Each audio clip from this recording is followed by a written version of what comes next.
जय Hind all of you. आज फिर से एक स्टडी सेंटर में आपका स्वागत है। तो आज मैं आपको बताने वाला हूँ क्लास 12th का इंटीग्रेशन। इंटीग्रेशन बोले तो समाकलन। सभी बच्चे ध्यान देंगे, सारे स्टूडेंट्स ध्यान देंगे। और आज समथिंग आपका 2.5 घंटे की क्लास नॉन स्टॉप चलेगी। 2.5 घंटे की क्लास नॉन स्टॉप चलेगी दोस्तों। तो मैं स्टार्ट करूंगा इंटीग्रेशन, जिसे कुछ लोग इंटीग्रल भी बोलते हैं। क्या बोलते हैं? इंटीग्रल।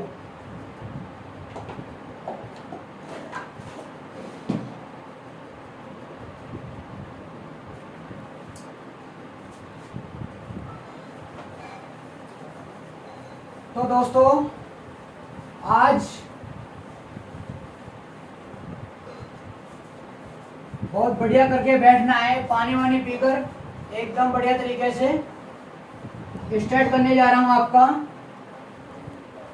जो 12th में समथिंग 100 में से 45 नंबर का इंटीग्रल आता है हमारा। 45 नंबर का आपका इंटीग्रल आता है क्लास 12th में। ठीक है, तो सबसे वेटेज इंटीग्रल का रहता है, वही मैं आपको लेकर के चलूंगा आगे। ठीक है, तो देखो दोस्तों, इंटीग्रल बोले तो समाकलन। क्या दोस्तों? समाकलन। जो मैक्सिमम स्टूडेंटों को ये चैप्टर आते ही उनकी हवा निकल जाती है दोस्तों। ये चैप्टर आते ही उनकी हवा निकल जाती है। बट इसमें कुछ भी ऐसा नहीं है जो हवा निकालने की बात हो। ठीक है, कोई भी ऐसा इसमें टॉपिक है और आइडेंटिटी हैं और इसमें प्रॉपर्टी भी हैं दोस्तों। तो इसमें कोई भी ऐसा देखो, ऐसा कोई भी टॉपिक नहीं है जो इंसान की हवा निकाल सके। ठीक है, बट थोड़ा अगर कोई भी चीज हो, अगर आप उसे हार्ड समझोगे तो आपको वो हार्ड लगेगी। ठीक है, हाँ। तो देखो, मैं इंटीग्रल स्टार्ट कर रहा हूं। पहले तो नंबर में आपको ये बताऊंगा, ये प्रॉपरली क्लास 12th वाले हैं। क्लास 12th वाले नेवी, एयरफोर्स, एनडीए और JEE advance, JEE mains and IIT. ठीक है, जो भी क्लासेस, ये जितने भी कॉम्पिटिटिव एग्जाम है एंड क्लास 12th के जितने भी स्टूडेंट हैं उनका ये क्लास 12th में तो आपका 45 मार्क्स आता है। बाकी नेवी, एयरफोर्स एंड एनडीए में आपका रहता है ये 5 से 6 नंबर का इंटीग्रेशन रहता है, 5 से 6 नंबर का। बट मैं आपको आज पूरा कंप्लीट तो नहीं हो पाएगा। आज इंटीग्रल बहुत बड़ा टॉपिक है, तो इस वजह से पूरा कंप्लीट तो नहीं हो सकता। बाकी मैं आपको आज समथिंग इसके 2 चैप्टर क्लियर करवा दूंगा। कितने चैप्टर? 2 चैप्टर आपके क्लियर करा दूंगा। ओके, तो देखिए सर,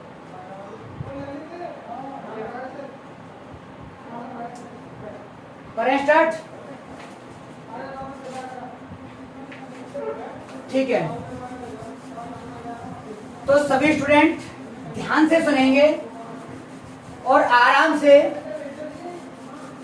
नो टेंशन। ठीक है,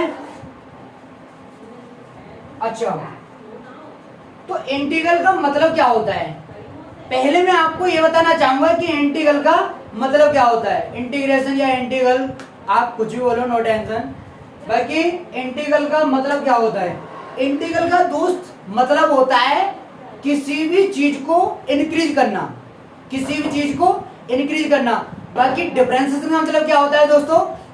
कोई चीज बड़ी है, कोई चीज बड़ी है उसको डिक्रीज करना, बोले तो कम करना, वही हमारा डिफरेंशिएशन कहलाता है। और इंक्रीज किसी भी चीज को, मान लो कोई चीज इतनी बड़ी है, मान लो ये मार्कर है, मार्कर इतनी बड़ी है मेरी, अगर मैं मार्कर को इसकी लेंथ इंक्रीज कर दूं एंड इसकी जो मोटाई है वो इंक्रीज कर दूं तो क्या हो जाएगा, इंटीग्रल हो जाएगा ये। ठीक है, तो यही है मेरा इंटीग्रल।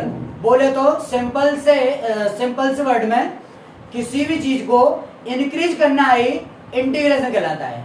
राइट, शायद उम्मीद करता हूं समझ में आया होगा, और नहीं आया तो बोर्ड पर अभी आ जाएगा। ठीक है, मान लो कि एक ये पॉइंट है, अच्छा शायद आपको दिख नहीं रहा होगा पॉइंट, मैं थोड़ा सा इसको बड़ा कर देता हूं दोस्तों। ठीक है, ये है मेरा पॉइंट, या पॉइंट ना लेकर के आप इतना बड़ा सर्कल ले लीजिए। क्या ले लीजिए दोस्तों, सर्कल ले लीजिए। ठीक है, अच्छा मैंने सर्कल ले लिया। अच्छा अब कोई ऐसी प्रॉपर्टी लगाऊं या कोई ऐसा टॉपिक लगाऊं इसमें, इस सर्कल में, जो आपका ये इंक्रीज हो जाए। क्या हो जाए दोस्तों, इंक्रीज हो जाए। तो मैं इसमें पुट करूंगा क्या, इसमें मैं अप्लाई करूंगा समाकलन। क्या करूंगा, समाकलन। अब समाकलन करते ही ये सर्कल हो जाएगा इतना बड़ा। कितना बड़ा, इतना बड़ा। ठीक है, तो इसी चीज को हम बोलते हैं इंटीग्रेशन। क्या बोलते हैं दोस्तों, इंटीग्रेशन। Okay, understand, okay. अच्छा, उसके बाद बात आती है किस चीज की, उसके बाद आती है दोस्तों, इसको शो कैसे किया जाता है, इसको शो दोस्तों करते हैं हम ऐसे करके। राइट, शायद आपको दिख रहा होगा, ऐसे करके इसको शो करते हैं। बोले तो जैसे हिंदी में होता है समाकलन। क्या होता है दोस्तों, समाकलन। मैं समाकलन की अगर मैं स्पेलिंग लिखूं, क्या दोस्तों, समाकलन की स्पेलिंग लिखूं, तो एक वैज्ञानिक थे, उनका नाम शायद मुझे थोड़ा अभी ध्यान नहीं आ रहा है, मैं बता दूंगा नेक्स्ट वीडियो में, बता दूंगा उनका नाम। लेकिन उन्होंने क्या किया कि समाकलन ये लिखा, और उसके बाद उन्होंने सोचा कि ये एस उठा करके मैं थोड़ा सा बड़ा कर दूं। क्या कर दूं दोस्तों, इस एस को, इसकी ओनली मैं लेंथ बढ़ा दूं। इस एस की लेंथ बढ़ा दी उन्होंने, और इसी के अकॉर्डिंग इसको समाकलन को उसने शो करा दिया इससे, कि आप इससे शो करेंगे समाकलन को। ठीक है, तो ऐसे इसका शो होता है। ठीक है, अच्छा ये समाकलन का साइन हो गया। ठीक है, अच्छा उसके बाद हमारे फॉर्मूले आते हैं, और बहुत सारी चीजें हैं जो आपको मैं आज बताने वाला हूं, तो अच्छे से सुनिएगा। ठीक है, ओके।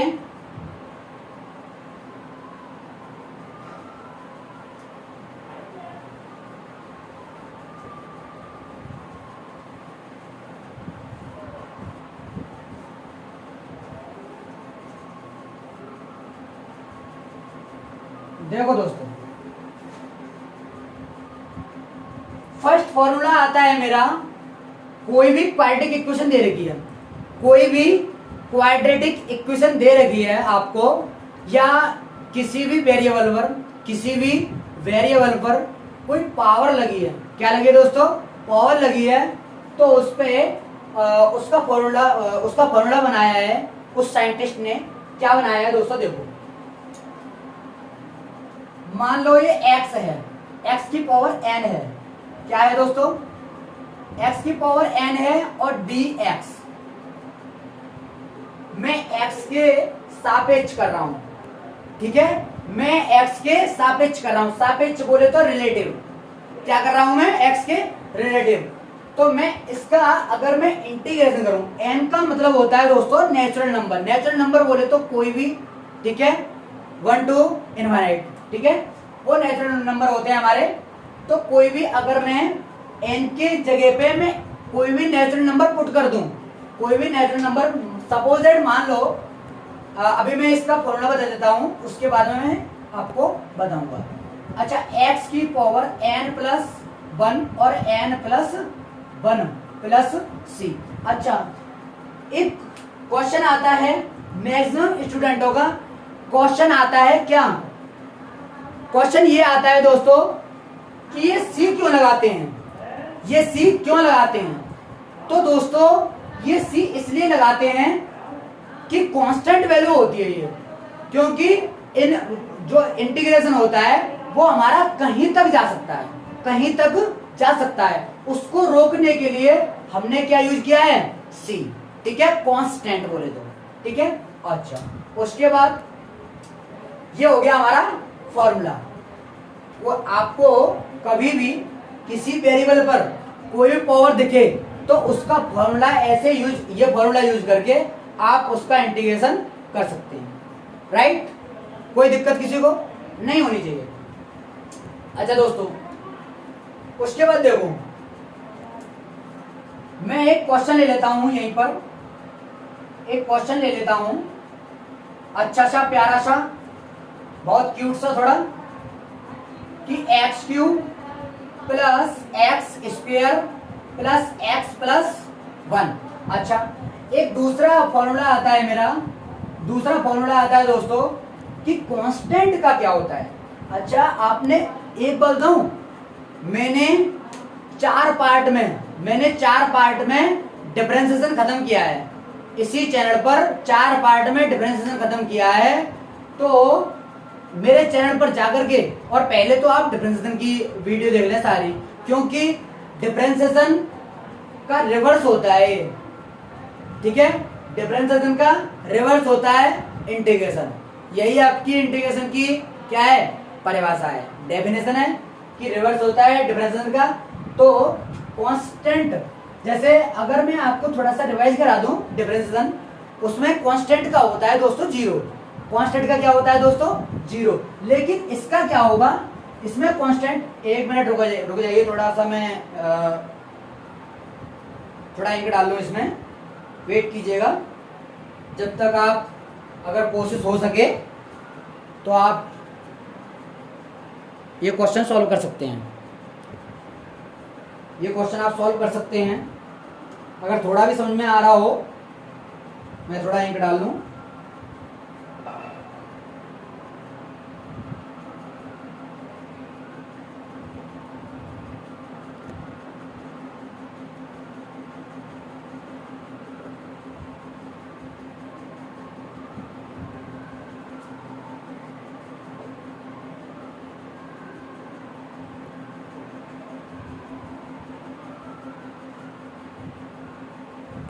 अच्छा दोस्तों, तो मैं क्या बता रहा था आपको कि कांस्टेंट का डिफरेंशिएशन करूंगा, कांस्टेंट का करूंगा डिफरेंशिएशन, तो मेरा 0 आता है किसी भी कांस्टेंट, कांस्टेंट बोले तो 1 2 3 4 5 6 टू इनफाइनाइट, ठीक है।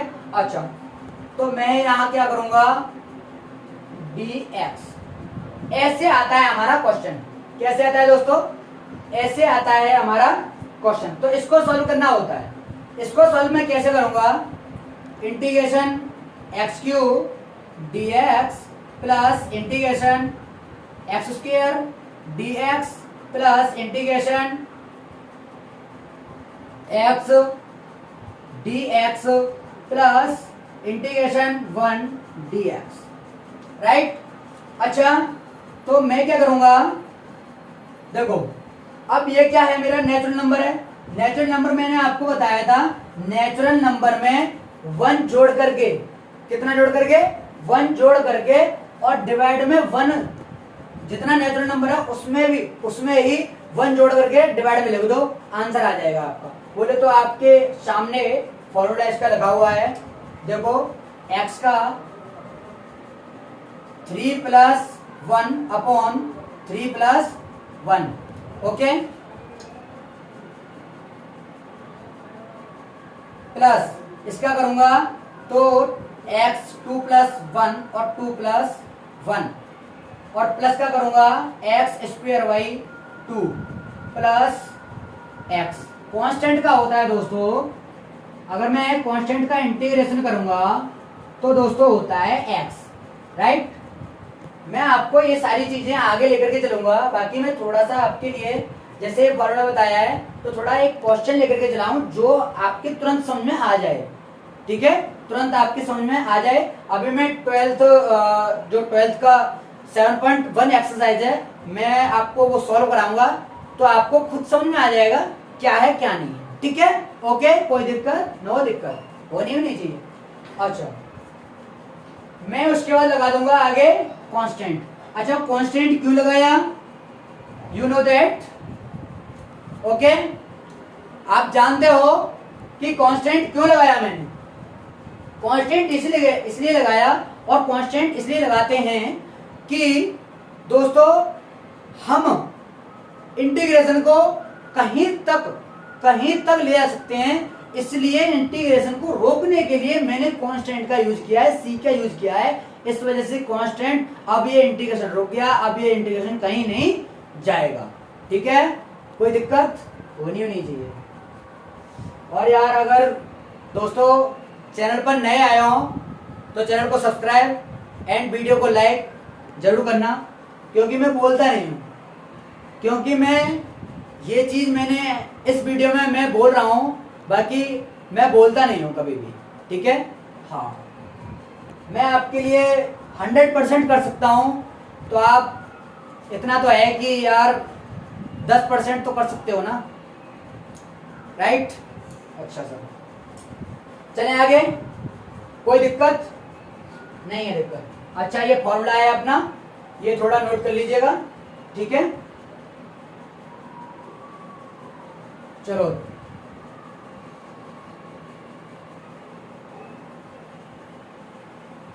अच्छा, उसके बाद दोस्तों आता है पहला, दूसरा और तीसरा।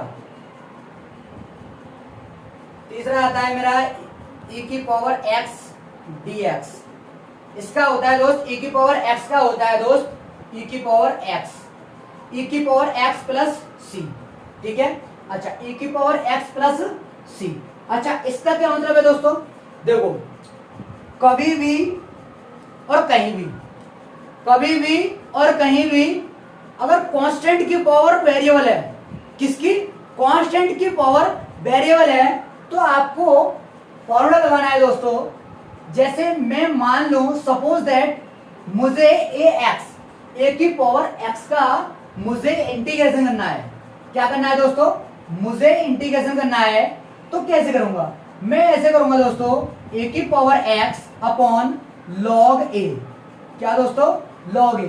और ध्यान रखना, ये ऑलवेज ध्यान रखना कि log के बेस में, अरे यार ये तो मुझे बताने की वैसे जरूरत नहीं है, क्योंकि आप इतना जानते होंगे, क्योंकि 12th की चीज चल रही है तो शायद आप जानते होंगे कि log के बेस में क्या होता है दोस्तों, e।